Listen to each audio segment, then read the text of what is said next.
매일성경 묵상 나눔입니다. 6월 3일 금요일입니다. 오늘 묵상하는 본문은 사무엘상 17장 1절에서 23절입니다.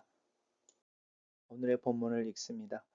블레셋 사람들이 그들의 군대를 모으고 싸우고자 하여 유다에 속한 소고에 모여 소고와 아세가 사이에 에베스 단민의 진을 치매 사울과 이스라엘 사람들이 모여서 엘라 골짜기에 진 치고 블레셋 사람들을 대하여 전열을 벌였으니 블레셋 사람들은 이쪽 산에 섰고 이스라엘은 저쪽 산에 섰고 그 사이에는 골짜기가 있었더라.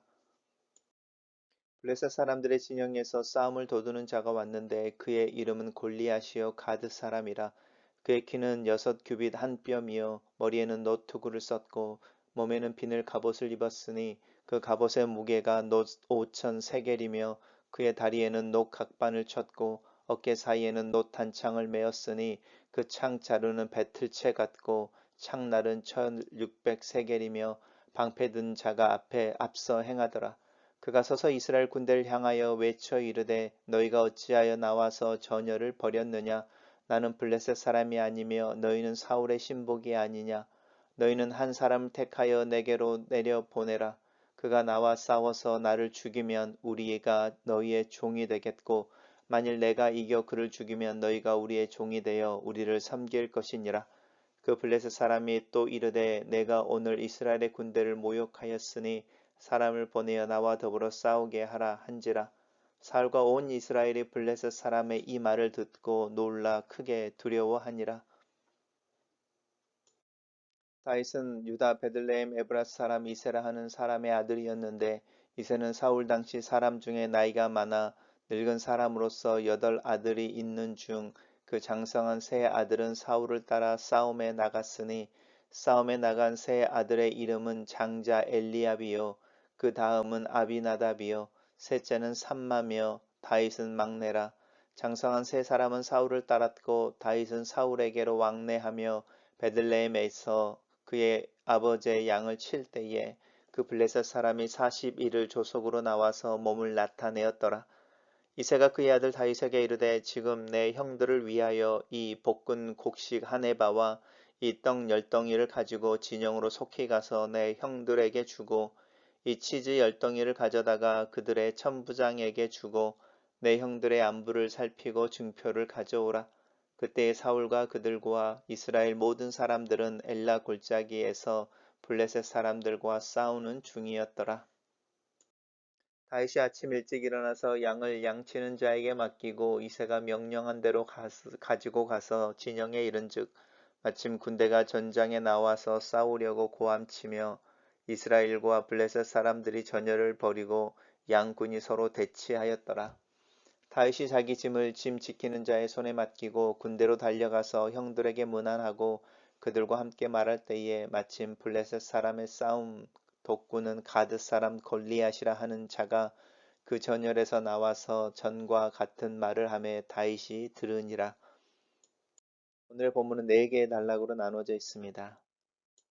첫 번째 단락입니다. 블레셋 사람들이 이번에는 그들의 군대를 모으고 이스라엘과 전쟁을 하기 위해서 내려옵니다.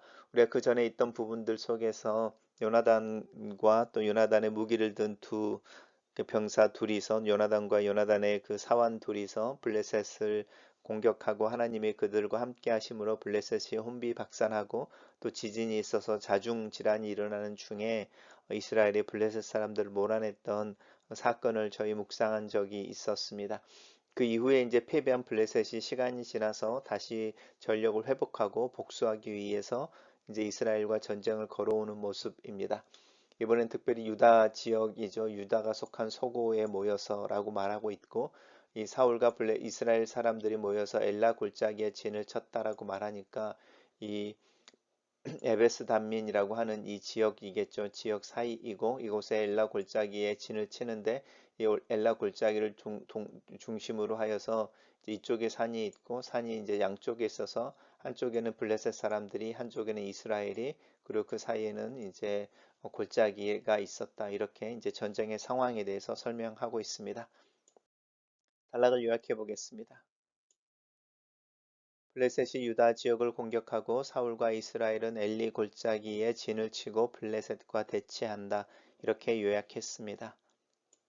두 번째 단락입니다. 이제 블레셋 사람들의 진영에서 싸움을 도두는 자가 왔다라고 말하는데 이 싸움을 돕는다라는 것은 단순히 말로 상대방의 전의를 사기를 꺾고 자기 편을 올리는 어떤 이 말로 적군을 격동하는 사람 이런 뜻이 아니고 그런 의미도 물론 있을 수 있지만 사이에 선다는 것입니다. 싸움을 도두는 자라고 하는 것은 사이에 선다는 건데 사이에 선다는 게 뭐냐면 내가 우리 편을 대표하고 적군에서 한 사람을 뽑아서 1대1로 싸워서 그 1대1의 싸움의 결과로 전쟁의 전체적인 승부를 결정하자라고 말하는 사람이라는 겁니다.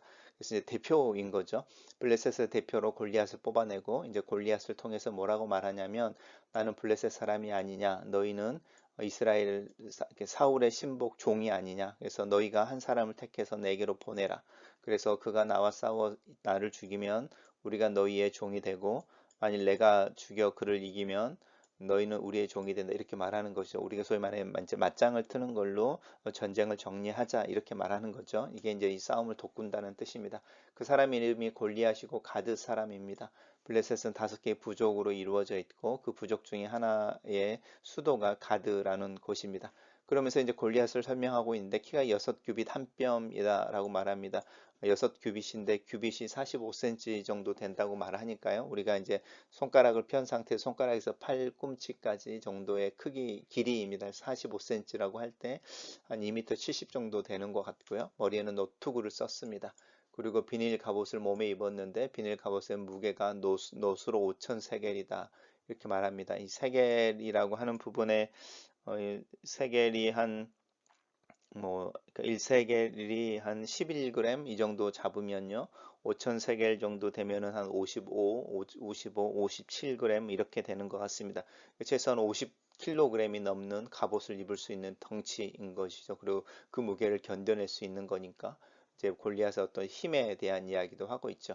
다리에는 녹으로 각반을 쳤고 어깨 사이에는 놋단창을 맸는데 그 창 자루가 배틀채와 같고 창날의 무게가 이제 600세겔이었다라고 말하는데 이제 철로 된 철기 창을 가지고 있는데 600세겔이니까 우리 아까 세겔이 우리가 일반적으로 11g 이렇게 잡았으니까 600세겔이면은 한 6점 몇 킬로 한 7kg 정도 되는 무게라는 것이죠.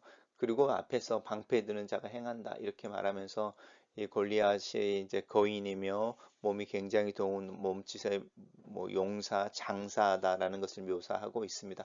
그 골리앗이 나와서 이제 이렇게 이스라엘 백성들을 모욕하고 사람을 불러서 나와 싸우게 해라. 한 사람을 골라서 보내라라고 말할 때 그 도전에 블레셋 사람들 말고 이제 사울과 온 이스라엘이 블레셋 사람의 이 말이니까 골리앗의 말을 듣고 놀라서 크게 두려워하였다. 이렇게 말합니다. 단락을 요약해 보겠습니다. 블레셋 사람 중에 골리앗이라는 용사가 있어 이스라엘에게 한 사람을 택해 자기와 싸우게 하여 전쟁의 승패를 결정하자고 도전한다. 이렇게 요약했습니다. 세 번째 단락입니다. 세 번째 단락에는 이제 다윗은 유다 베들레헴 에브랏 사람 이세라 하는 사람의 아들이었다라고 다윗을 다시 설명하는데 다윗이 처음 등장하는 것처럼 설명하고 있죠. 그러면서 이세는 사울 당시의 사람 중에서 나이가 많아서 전쟁에 들어가지 못했고 여덟 아들 중에 장성한 세 아들이죠. 우리가 알고 있는 엘리압과 아비나답과 삼마입니다. 세 아들은 전쟁터 사울과 함께 전쟁터에 갔고 다윗은 막내였다 이렇게 말합니다. 여기까지는 이제 다윗이 처음 등장하는 것처럼 설명이 되고 있지만 장성한 세 사람은 사울을 따랐고 다윗은 사울에게로 왕래하며라고 이 앞에 있었던 이제 사울 앞에 서서 이렇게 음악을 연주하고 또 무용도 잘하고 또 구변이 있어서 말동무도 되어지는 준수하고 총명한 청년으로 발탁이 되어져서 사울의 어떤 정신병이나 우울증이나 어떤 발작에 대해서 이제 위안하고 진정시키는 역할을 했던 부분에 대해 이 다윗이 사울에게로 왕래하였다라는 말로 표현하고 있습니다. 그래서 왕궁에도 머물 때도 있었지만 사실은 내려와서 베들레헴에서는 아버지의 양을 치고 이렇게 있었다라고 말합니다. 그리고 이제 블레셋 사람들과 전쟁이 치러질 때는 이제 사울이 전쟁터에 나갔으니까 당연히 다윗은 전쟁터에 나가지 못하고 아직은 이제 어리니까 베들레헴 아버지 집에 와서 양을 치고 있었다. 이렇게 설명하고 있습니다. 그래서 다윗이 처음 등장하는 것처럼 다윗을 설명하고 있지만 사실은 그냥 다윗에 대해서 객관적인 묘사를 하고 있는 걸로 이해하시면 좋을 것 같습니다. 어느 날 이제 아버지가 다윗을 불러서 형들 전쟁터에 나가 있는 세 명의 형들이 에게 이제 먹을 것을 주고 그 다음에 어떻게 지내는지를 살펴와라 라고 말하는 거죠. 그때나 지금이나 뭔가를 알아오려고 할 때는 이렇게 상관에게 선물이나 뭐 뇌물까지는 아닐지라도 뭔가를 주는 것은 동일한 것 같습니다. 살피고 증표를 가져와라 라고 말합니다. 단락을 요약해 보겠습니다.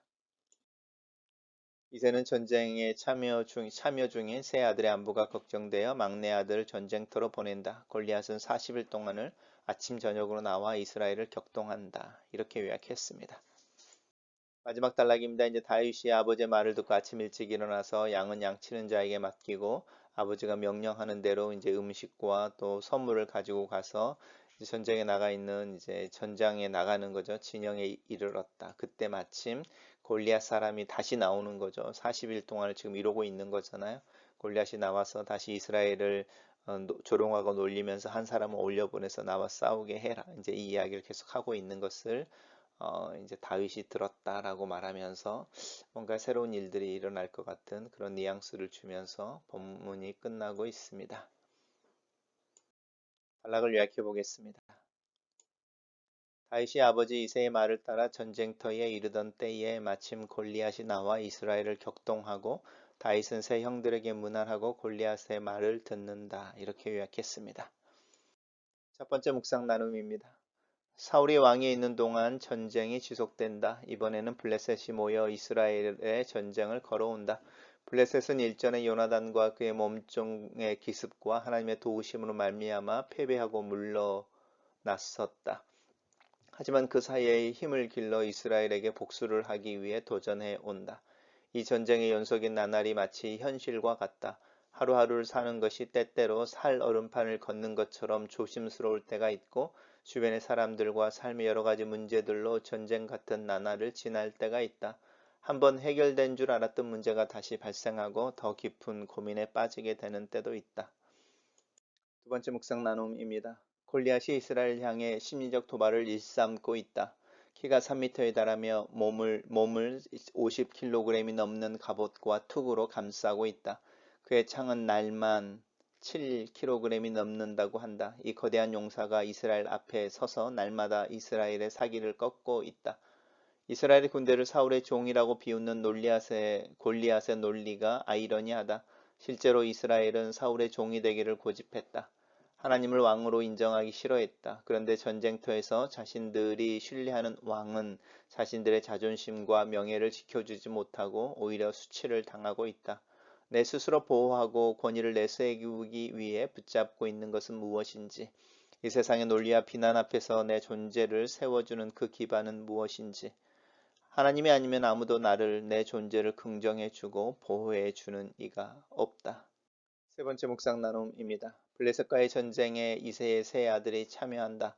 아버지의 마음을 보게 된다. 창성한 아들들, 전쟁터에 있는 그 아들들이 걱정되어 어쩔 줄 모른다. 전쟁터에서 군대의 조직을 따라 이새는 각 상황과 사람들에 맞는 선물을 준비하고 다윗을 보내어 아들들의 형편을 살핀다. 이 아버지의 마음처럼 나 또한 내 아이들을 걱정한다. 그들의 안부를 살피고 그들의 상황을 살핀다. 무엇보다 그들의 신앙과 하나님과 관계를 살핀다. 어떻게 하면 그들이 더 깊고 개인적인 관계를 하나님과 맺을 수 있을까? 전쟁 같은 이 세상에서의 삶을 하나님의 종으로 잘 살아낼 수 있을까? 기도하게 되는 아침이다. 마지막 묵상 나눔입니다.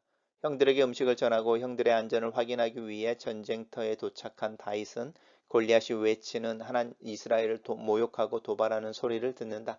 40일이 넘도록 심리전을 펼치는 블레셋과 골리앗, 이제는 귀가 딱지에 입을 정도로 그 도발에 익숙해진 이스라엘, 그리고 이제 새 주인공이 등장한다. 바로 다윗이다.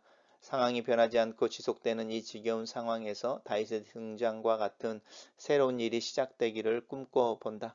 하나님께서 새 일을 행하시기를, 그 행하시는 사인을 발견할 수 있기를, 나에게 이 다윗과 같은 일, 다윗과 같은 존재가 필요한 요즘, 매너리즘에 빠지지 않고 사역의 무기력감에서 벗어나야 하는데 하나님의 은혜가 필요한 때이다. 글로 쓰는 기도입니다. 살아계신 하나님, 이 세상이 골리앗처럼 나를 비난하고 조롱하는 것처럼 느껴질 때 그 상황 안에서 주저앉지 않는 믿음을 구합니다. 내 존재가 예수 그리스도 안에서 흔들리지 않는 가치를 가지고 있음을 믿습니다. 하나님의 아들, 택하신 족속, 왕 같은 제사장의 삶을 살게 하소서. 내가 누구인지 누구의 것인지를 매일매일 고백하며 그 고백을 삶으로 살아낼 수 있도록 도와주시옵소서. 하나님을 위하여 거룩한 품노를 품는 용기를 주시고 그 용기를 실천으로 옮길 수 있는 지혜를 구합니다. 나를 하나님을 왕으로 삼는 자로 오늘을 살게 하소서. 그 믿음으로 하루를 승리하게 하소서. 예수님 이름으로 기도합니다. 아멘.